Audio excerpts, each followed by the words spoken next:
So after I graduated high school, I decided instead of going to college that I was going to be a rapper. Not the best decision, but on that journey, I had my wake up call when I was picking up my son Justice from school. He was about 4 years old at the time. And I noticed him repeating my music word for word. And so those lyrics promoted drugs, violence, misogyny. And that was my light bulb moment that I couldn't be this kind of influence on my son or anybody else for that matter. And that's when Healthy Hip Hop was born.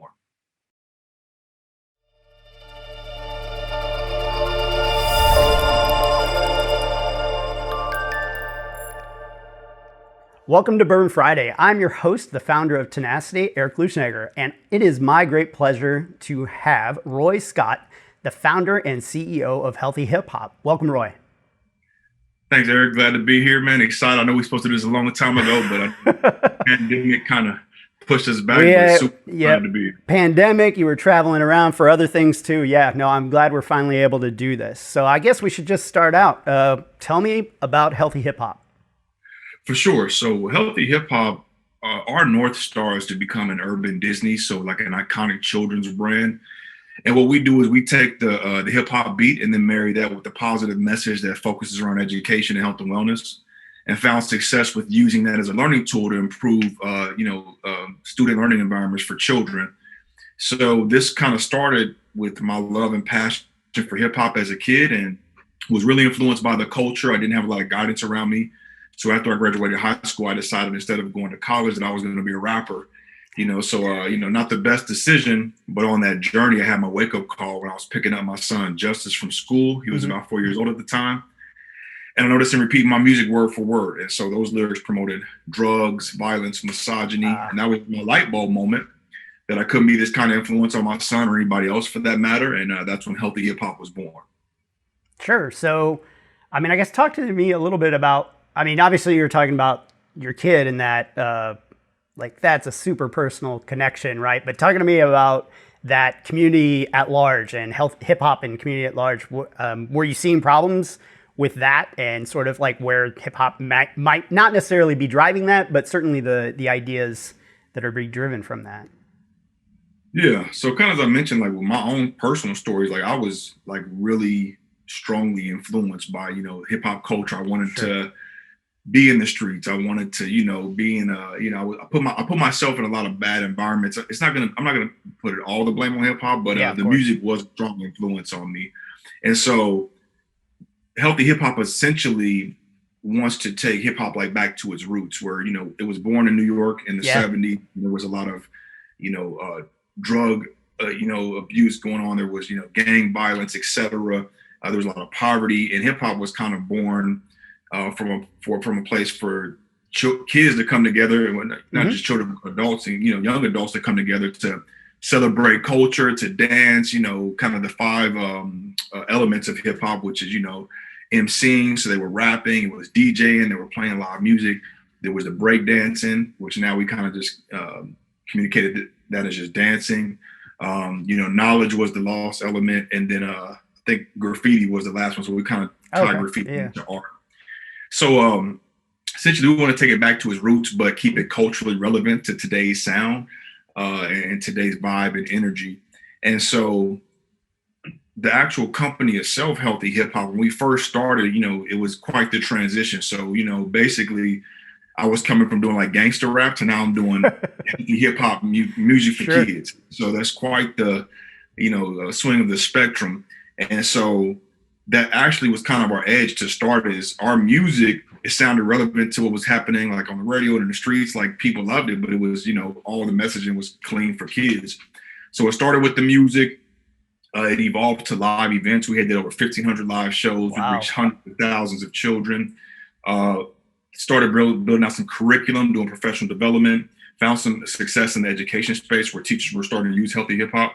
And so that's kind of where it started. And then I was just paying attention to what was happening in every industry and business, and how tech was basically becoming the driving force. So if you're talking about, the music industry, then you're talking Spotify, Apple Music, Tidal, etc.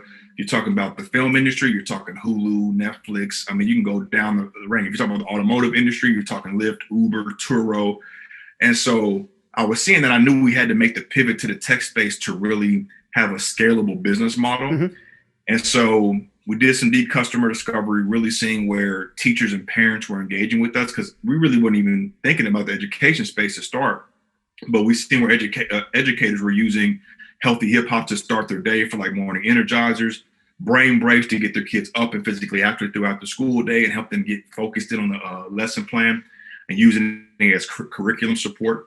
And then with parents, it was more like playing the music and creating like kind of these family experiences that you typically couldn't, I mean, for most conscious parents, like when you listen to hip hop, but your kids get in the car, you're like, hold on, let me turn this off. But so we kind of created that family experience through hip hop culture. So getting that data, doing that customer discovery led us to create an online platform for educators. Mm-hmm. So they simply create a unique login on our online portal.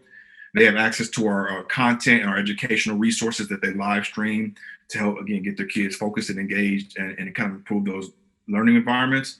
And then for the direct to consumer, we built an app for parents and kids where parents can live stream the music. Mm-hmm. And then what we're calling it is like a Spotify meets TikTok in a curated environment for children and families.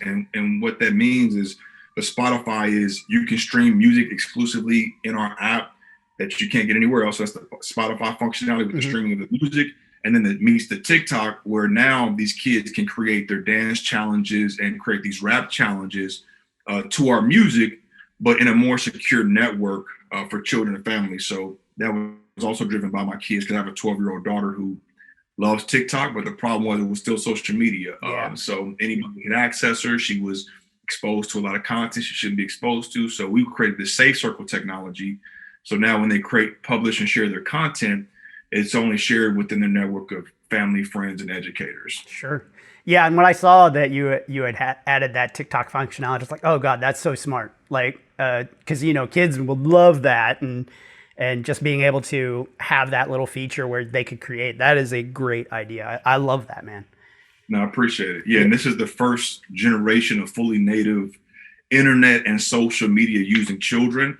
And the problem is a lot of the platforms are just not built with them in mind. So we just took that into consideration and wanted to build something, build kind of a safe space for kids to kind of get their introduction to social media. Because we know we're not going to knock those other players out of the park, but we can at least provide a positive alternative. Yeah, for sure. And so I was on your site looking at all the content. Take me through the process of creating that. I consider myself a creative guy, but like what you are doing is like next level. You've got characters, music, all the like costumes even. Take me through this whole process of getting this all set up. Yeah, for sure. So again, as we want to become an urban Disney or like a new age Sesame Street, we have a lot of IP. So that's a big part of our business, like our original IP. So PJ Panda is our flagship character. Okay. So essentially, PJ Panda is to healthy hip hop what like Mickey Mouse is to Disney. Nice. And so we have our staple character, and then we kind of built a suite of characters around him, because we knew that this is kind of our secret sauce, is our characters, our music, the swag and the energy. So it started with that. We did some animation. We seen that the animation initially can get a little costly, so that's why we kind of shifted it to more of like these mascot costumes. Sure. Because we're going to get there, but right now it's like, how can we really be efficient without having to spend a whole lot of capital on the front end to create this content? And so we created the characters. We work with a handful of dance crews. Like our main is a group called the Cupcakes. The Cupcakes is they're out of LA. They were actually on the World of Dance, the show hosted by J-Lo and Neo, and they're really incredible, led by a young woman named Talia Ramos. So we work really closely. So been doing that. And then the next level was, again, with that TikTok is more of the UGC, more of the user generated content. Sure. And so now this is how we can scale that, because we can create music, the audio at scale, like at a really low cost. We have an incredible team of writers and producers. Oh, cool. But now it's like, how do we empower other contributors, healthy hip hop champions, and also our own characters to now create this user generated content in our little safe circle. And so that way we can create content at scale. Awesome. So how we met each other is you got brought to St. Louis for Arch Grants. They just opened their applications. Tell me about your experience with Arch Grants and here in St. Louis. Oh man, Arch Grants has been an absolute game changer for us.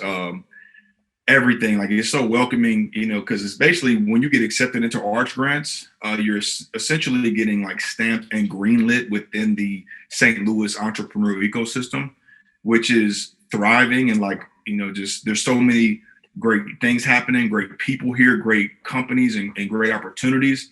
And so honestly, I wasn't aware of that until I really got in the trenches and was like, wow, just so many amazing things happen. So from helping us to fundraise, from connecting us with strategic partners, to, connecting with other founders, I've been accepted like family. And even this actual last gala, because the galas are incredible. So, when we got accepted, we did ours. That was the end of 2019. It was like right before, It was like November of 19. The gala was like, I want to say like 1,100 people there. It was just incredible. And so, obviously this year's gala, it was virtual, but I got the opportunity to co-host it with Emily. So Emily's the executive director, and so got to co-host it. And it was just it was just such an honor for me. And but St. Louis overall has been, so great. And typically, because I'm originally from Kansas City, and typically it's almost like, when it was the I-70 robbery, like when the Royals back in like, it was 85, I think, or something like that. But to me, I don't look at it as a robbery. I look at it as like St. Louis and Kansas City like have to be more like connected, because there's great things happening in both places.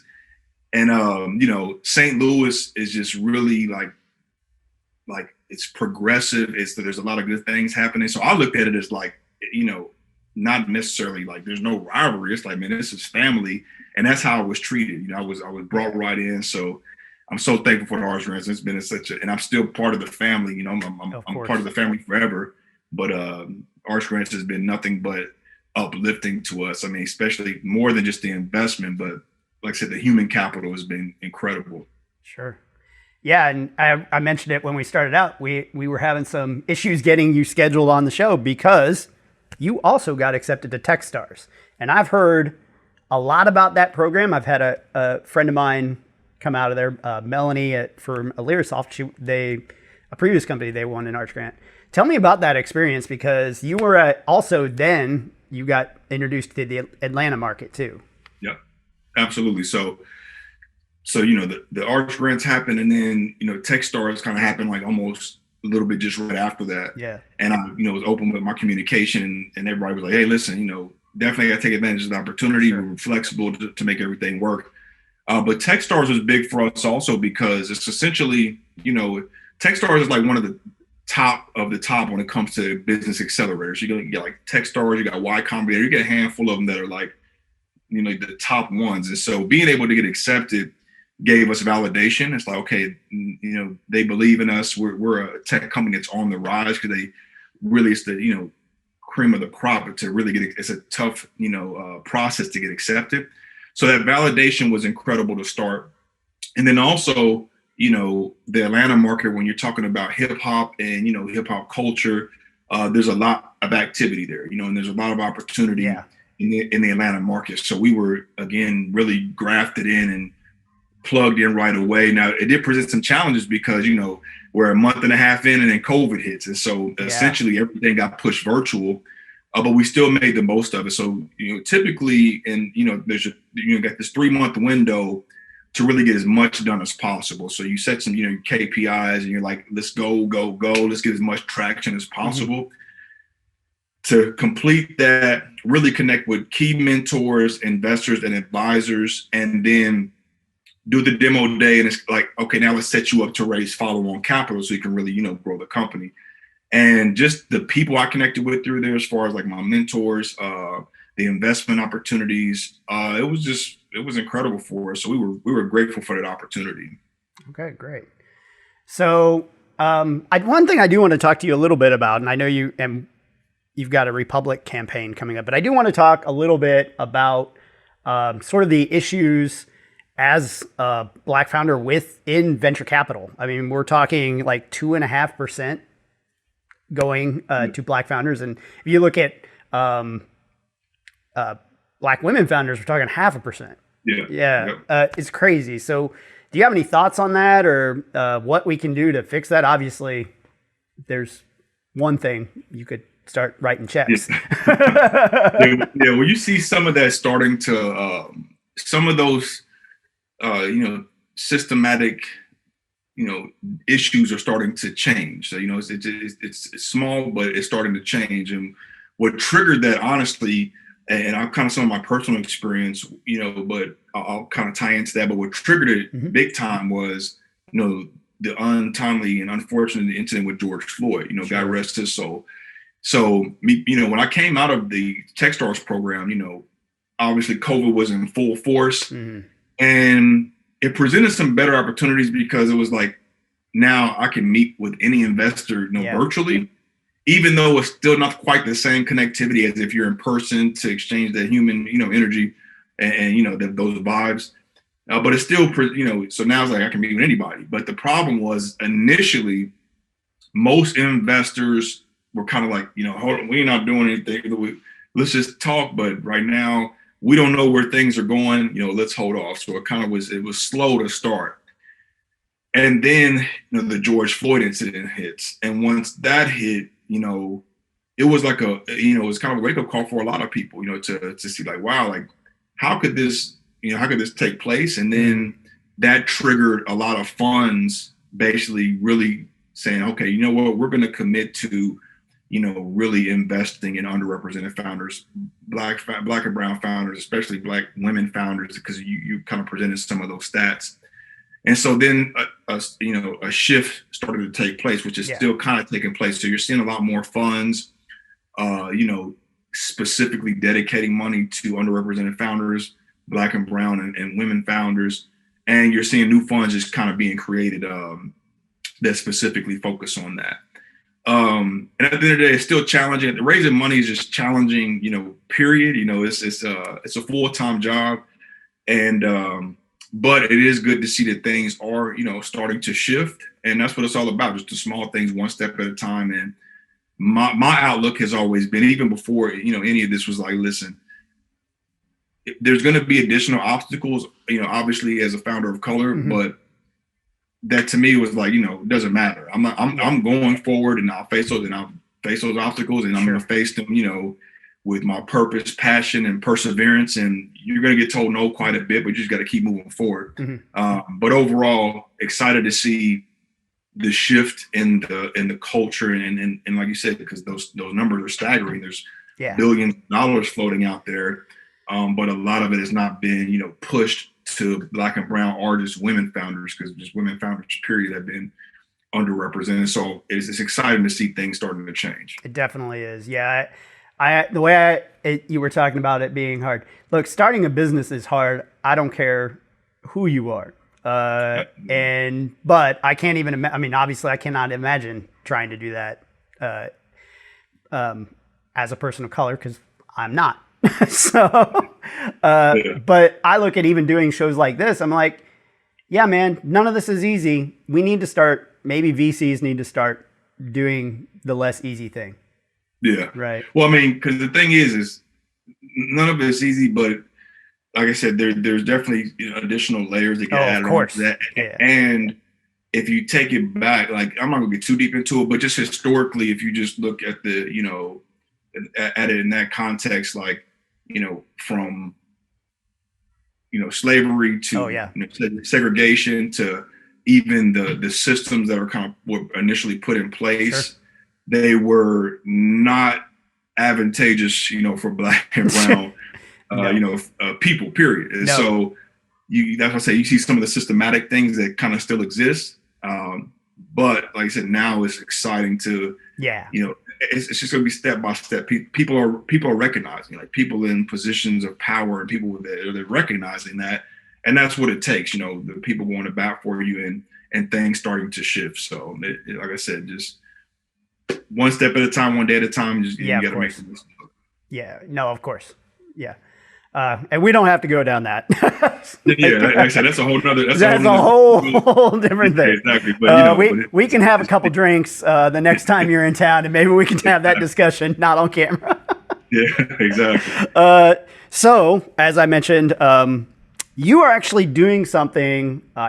There's another company here in town that did it. You're actually doing something that I find super interesting, and we have seen this here recently, like the power of the individual investor, especially with GameStop. Right? We saw what would happen if a group of people, of like-minded people, actually like did something, and what they could do against the machines of investment.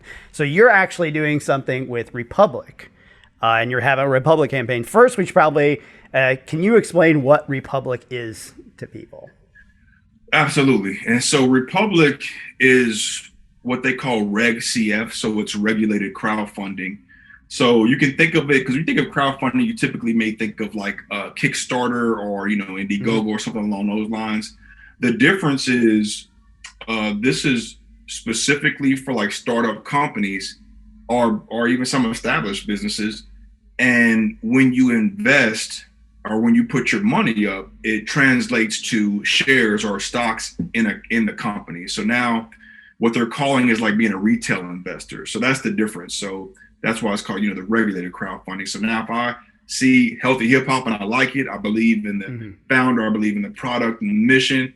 Now, if I put my, it starts at $100. If I put my $100 in, now that won't give me a whole bunch of equity, but that's going to give me some stock in that in early stage companies. So it's almost like the stock market. So you see stuff that you think could potentially, have high growth, and you have the opportunity to invest. And so the reason we were really excited about it also is because after going through a lot of the process of raising funds, it's a whole world that a lot of people just are not exposed to or aware of. So it was exciting for me to kind of share that, like, listen, we'll learn about this other world of investment. And now you have an opportunity to join and invest and have early stage stock in healthy hip hop as we prepare to take flight and become this urban Disney. So that's why I was excited about it. But yeah, it's a regulated crowdfunding platform and really allowing everyday people to become investors. Great. So I guess give us your elevator pitch then. Why should people invest in healthy hip hop? I mean, we've talked about it a little bit, but give us the elevator pitch. So the reason you should invest is because, first of all, we're transforming the generation through infusing hip hop culture with innovative technology, education, and positive attributes. And so we know how influential hip hop music and the genre and the culture is on children, on these impressionable minds. And we are tapping into that to create a upcoming generation of kids who are excited to learn, kids who are excited to be good students and citizens. And the technology that we've created, again, I'm coming from being basically a non-technical founder to really get in the tech space to, we're scrappy. Like, we're showing, like, our body of work is showing that we're committed to this, and we are not going to stop until we take this to the top and have, first and foremost, a strong impact on young people's lives, and also be able to generate, substantial revenue. Awesome. Yeah. And look, you sold me, man. I'll make an investment right after this. I appreciate it. All right. So before I let you go, I've got to ask, as somebody whose first record that I owned and played the hell out of on his Fisher-Price record player was the Super Bowl Shuffle, as another creator of rap or football-based rap music, I got to ask you about Chop It Up. Tell me about that. Oh yeah. I remember the shuffle too. Jim McMahon was like the fridge. Walter Payton, man. Walter Payton was my favorite. He's up there like top 3 running backs maybe of all time. Maybe some people consider him the best of all time. Walter was that guy. But yeah, so Chop It Up it's kind of funny because it's really kind of tied in to some of my story. Because as I mentioned, I was on the other side of hip hop where I was like doing like more hardcore, like street rap. Sure. And we created a group, and the group was called Chop It Up. So there was the Chop It Up clique. And so a lot of people don't know that that's kind of has some background of the story. Okay. And so as I was always been a lifelong Chiefs fan. It's been a long, hard road. We finally got a a Super Bowl. But I know, and I heard too. I know my Rams fans out there. Y'all had got one more recent than we had. Y'all got I think it was 2000, 99, 2000, and then obviously the Rams left for LA. That's another story. But been a lifelong Chiefs, man. Yeah, that's it. Because I will help when they stayed because I love the Governor's Cup so. I think it was called the Governor's Cup where we were. I think that's right. Yeah, I think that was right. But anyway, been a lifelong Chiefs fan and started really going to the games in like 2012, 2013. Once I could afford it, because I was watching on TV, so I could finally afford to go and have the experience. And that's kind of was the key thing about the experience of the Arrowhead was just it's the tailgating. It's kind of just the family experience. So anyway, was going to Lot J because one of my friends posted up there and ended up initially kind of creating a song. And the first song that I created was, I called it the Tomahawk Chop because that's what we all did, did that, right? And so I started that picked up some traction. I did another version of it. But as you know, like there had been kind of some uproar about just for, with Native Americans and like that, the Tomahawk Chop. So we changed it from that to just chop it up. And so anyway, that kind of tied into the roots of, hey, at first I was doing the gangster rap as my group, chop it up. And now I'm cleaning my stuff up. Now we just, chopping it up. So it started with just the music, did some music, but then started doing like some little commentary just for fun. I wasn't thinking much about it. It kind of picked up some steam. So, but this last Super Bowl, it was tough, man. We just got smacked and it's crazy because, in St. Louis, like I said, I love St. Louis. It was awesome because Patrick Mahomes and Kelsey really made a lot of St. Louis, ST aliens, whatever we call it, the Chiefs fans because they came to the Blues. Remember that the year when the Blues won it all? They came to like one of the playoff games, and Mahomes and Kelsey was there, and I thought that was big, because again, showing that love, and so. That single move that they made, a lot of people I talked to in St. Louis are like, man, that's why we root for the Chiefs because just on the strength like how they came to the game. So I thought that was pretty cool. But that's kind of some of the background behind Chop It Up. And I'll end on a little fun fact, a little fun story. So years ago, again, back when I was doing like the Chop It Up, like the street rap stuff, there was a concert at the I-70 Speedway, and Nelly was performing. Now, this was back when Down Down Baby. I mean, it's like the beginning. This had to be like maybe 2000. I think it was 2000, 2001, maybe 99. But anyway, Nelly was performing. The Yin Yang Twins were performing, and we were opening up for them. And so this was like a big outdoor event. I mean, it was off the chain. It was so many people there. It was amazing, right? So we got to open up. So we come out. I mean, it's thousands of people. We rocked the stage, kicked it. And actually in the back, they had like a little tent. I met Nelly, and Nelly was back there. He had his actually KC gear on. Had because some KC guys booked him. He had some Royals gear on. And he was really cool dude. And it was cool to meet because he was blowing up at that time too. Yeah. And anyway, after we got off the stage, it was super hot outside, and so some guys on the stage were like throwing water bottles out to the crowd so people can, get hydrated, right? Because people out there, acting foolish. But anyway, one of the water bottles hit somebody, and then they started throwing bottles back at the stage. And I'm talking about like full, like the bottles you got behind you. I'm talking about like full, like Hennessy bottles. I mean, and so it basically became like a whole thing where we had a lot of people hollering up under the stage, and so basically they shut the whole thing down because it turned like into almost like a little riot. So the fun fact is we got to perform, and then the star of the show, Nelly, he didn't even get to take the stage because the crowd went crazy throwing Hennessy bottles. So wow. It's a fun, silly story, but I rock with Nelly. Nelly, he's big time. For sure. Everything he's done is huge. Yeah. So I think we covered a lot of this, but let people know how they find Healthy Hip Hop and let them know how they find the Republic campaign.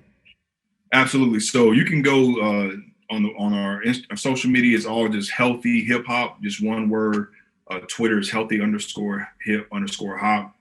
The website is just healthy.hiphop. So there's no .com, just healthy.hiphop.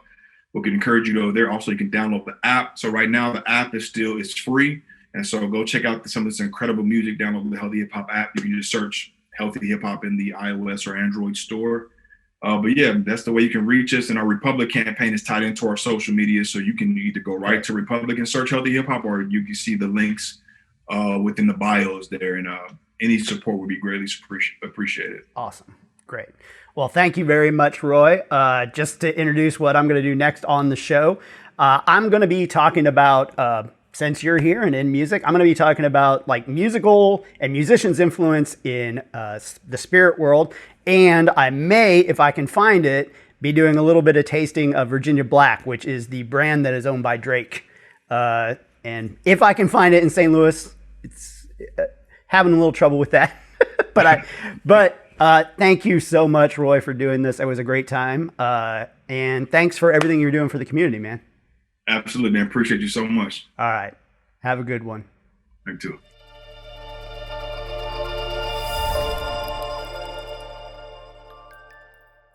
Before we get started, why don't you hit that subscribe button?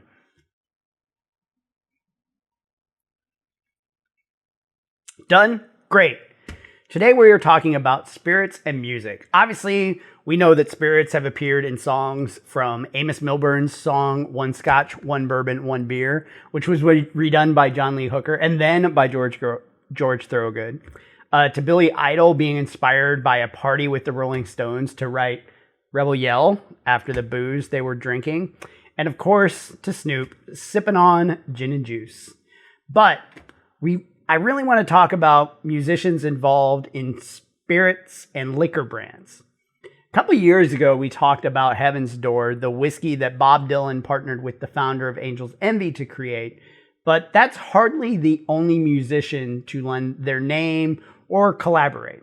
We've got Metallica, which owns Blackened American outright, which makes a whiskey that's a blend of Tennessee bourbon, Kentucky bourbon, Indiana bourbon and rye, and Canadian rye that they developed with the late, great Dave Pickerell. Then they take that blend, and that's finished in blackened brandy casks and exposed to Metallica songs played through a subwoofer. Each run of 5,000 bottles has a different playlist. Seriously. I hope to have that on the show or do a bonus tasting at some point soon, because I haven't tried it yet. If you have had it, let me know in the comments what you thought. Then you've got Sammy Haeger with Cabo Wabo, which at one time was the second best-selling premium tequila in the U.S. And then he created Santo Mezquila with Adam Levine from Maroon 5. Most of that is at least somewhat craft. But today we're talking about business and hip-hop with Roy, so that leads to big brands and big money, which brings us to Ciroc. Ciroc was introduced in 2003 by Diageo, the world's biggest distilled drinks company. By 2007, they were struggling to sell 40,000 cases per year. Now, that's a lot by craft standards, but not to Diageo. So they partnered with Sean Combs, Puff Daddy, Diddy, in what's being called an equal share venture with Diageo and Combs to split the profits. So how much did Ciroc's sales increase? Well, by 2012, they sold over 2 million cases per year and have hovered around that level since then. In 2013, Combs became a partner with De Leon Tequila, a brand created by Brent Hawking. But it came out later that Combs and Diageo actually bought De Leon with an actual 50-50 owner split. Reportedly, he invested $100 million. Couldn't find a current valuation, though, so I don't know what it's worth right now. Which brings us to the man that said, I'm not a businessman, I'm a businessman. Of course, I'm talking about Jay-Z. He got into spirits back in 2006 with Armand de Brignac, which I'm definitely saying incorrectly. You might know that as Ace of Spades champagne. Back then, the manager of the company that makes Cristal said some things that were perceived racist. And I'll be honest, it all sounded pretty racist to me. Now, Jay-Z decided to do something about it. It's a little unclear how much of the brand and when Jay-Z owned it, but in 2014, we know that he took control of that brand and bought it all. Recently, LVMH took a 50% stake in the company. That was this year. At that time, the valuation was $640 million. In 2012, Bacardi and Jay-Z partnered to launch Douce Cognac, which grew to be a $120 million brand. So Jay-Z became hip-hop's first billionaire, and half of that was from booze. So it's clear, in addition to loving it, why musicians and other celebrities are getting into this. Which brings me to Virginia Black. This is a collaboration with Brent Hawking, who I mentioned earlier with De Leon, and the hip-hop star Drake. Now, I don't consider myself a big Drake fan. He was just one of those that I missed. I don't know how. Somehow. That said, during the research of all of this, I've listened to a Rediscover Drake playlist. It's pretty shocking the number of his songs that I love. So let's do a little unboxing and tasting of Virginia Black. Now, like I said, my tastings, I always use a rubric. This is Jim Beam Black because this is a lower proof. So we're doing a little unboxing of Virginia Black. I will say, like, the packaging is great. It's sort of like this suede-y, leathery feel. Unlike Drake, I'm going to not going to start from the bottom. So I'm going to open this sucker up. And again, the box is really great here. I'm going to pull this baby out. So it's got a little plasticky thing here, which is fine. So, all these out, I'm going to get rid of the box. And so what is this? The bottle's really nice. I do like the bottle. It's sort of a mid-century design. I know a lot of people have sort of called this like a bottle of cologne or perfume, which was intentional, actually, in the design. This thing really bounces light really nicely if you see any of the videos. I think it's a really great bottle. As far as like having it on my bar, I think that's fine. We'll see though. Plastic cap though. Spring for metal next time, guys. So I'm gonna open this up, and we've got first a Glencairn. Give myself a little pour here.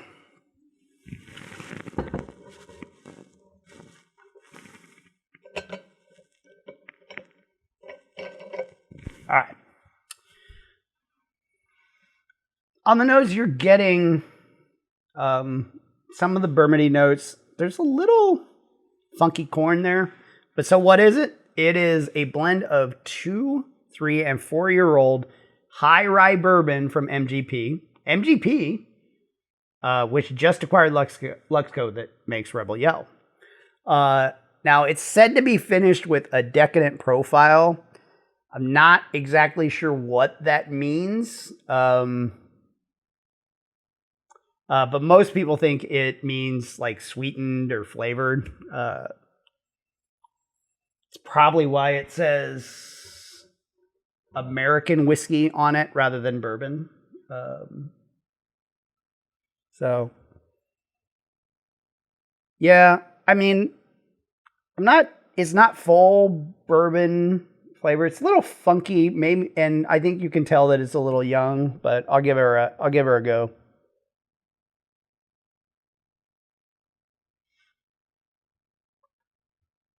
Okay. So a lot of the descriptions of what people have been describing this as is smooth. That's not a taste. It's sort of an experience. If it's smooth, sure.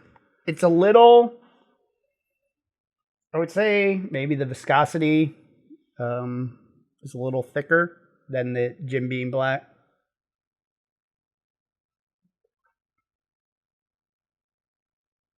That this tastes like bourbon. This tastes like not bourbon necessarily.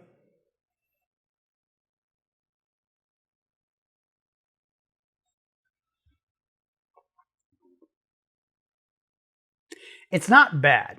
A lot of the flavors are kind of subdued. If it is sweetened, I don't necessarily know that I fully get that. Smooth is fine. Very easy to drink. Again, it's fine. I had to run up to Springfield, Illinois, to Binny's up there because it was I couldn't find it in St. Louis. It's $35 there, which seems to be $35 to $40 seems to be what it costs.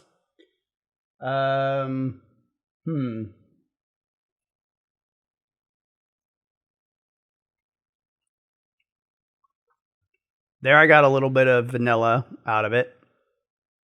But yeah, sort of smooth. I don't know why. Like he didn't make a Canadian brand. I mean, he's from Canada. I know when this was released, it was like the biggest selling brand like in Toronto. I can't remember the exact number, but the biggest like sell that they ever had. Virginia Black, as near as I can tell, doesn't mean anything. If it does mean something, let me know in the comments. But I couldn't find anything on that. But overall, it's not bad. Is it worth $35? To me, I mean, I'm getting part of a show out of it, so maybe. I do have a little ice here, so I'm going to dump that in there.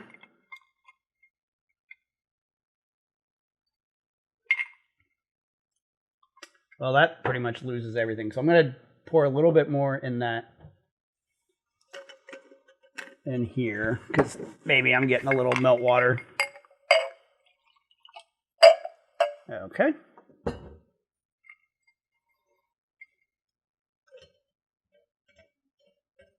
And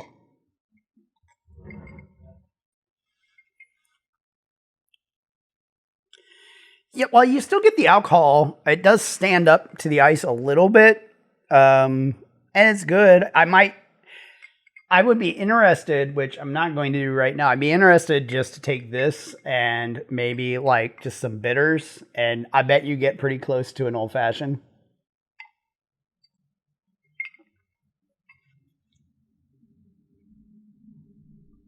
Yeah, it's fine. So I don't know, who is this for? Look, Hawking, who like created this, basically implies that this was made for women.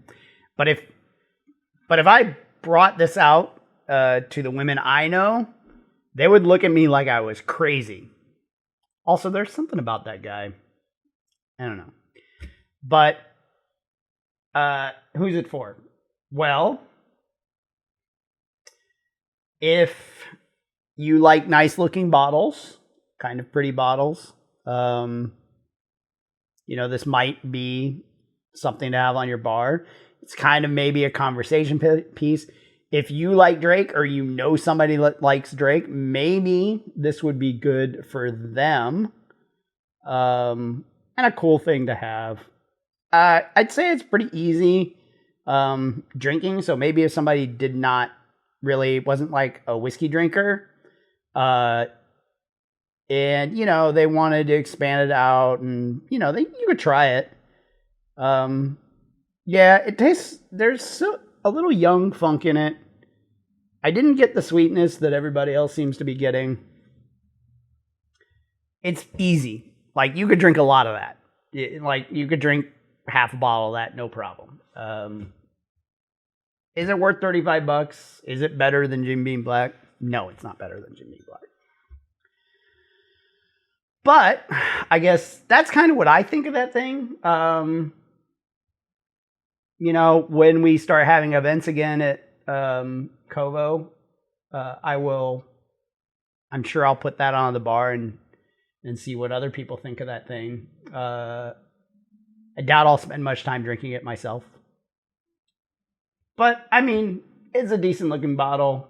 I don't mind necessarily having it on my bar. But yeah, I don't know have you tried that thing? Have you tried this whiskey? What did you think of it? I know most people that are whiskey drinkers don't care for it. It's fine. Here's what I would say. Something like Old Charter, like a cheap whiskey, blended whiskeys, neutral grain spirits, that kind of thing. It's kind of getting in that territory. Like not bad, but pretty neutral, mundane, whatever. But yeah, I mean, it could be a good gift. If somebody likes Drake, I mean, they might like to have that. Like just to show off, especially to guests that don't really know whiskey. So let me know if you tried it. Let me know in the comments what you thought. So that's it for this week. And, you know, I hope the next time we do another tasting that I'm very pleasantly surprised by what I have. So I hope you join us next time, you know, for more great drinks and better conversations. I'll see you soon. To stay up to date, follow us on social. We are at Bourbon Fridays on Facebook, Twitter, Instagram, LinkedIn, and TikTok. See you next time.